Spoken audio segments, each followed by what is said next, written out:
how to change your Kik username. So go ahead into your Kik, log into whatever account you want to change your username with, and go ahead to the top right corner over here and just press on settings.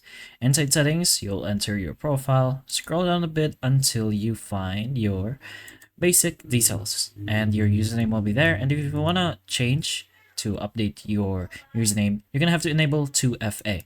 So just go ahead and press this, which is click here to set up your 2FA, and just go ahead and press on this, which is enable 2FA.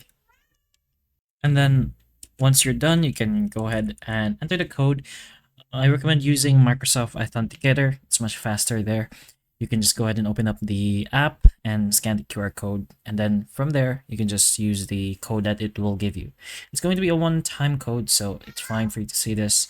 And now our 2FA has been configured. Now we're just going to go ahead into our profile again, scroll down, and now we can change our username.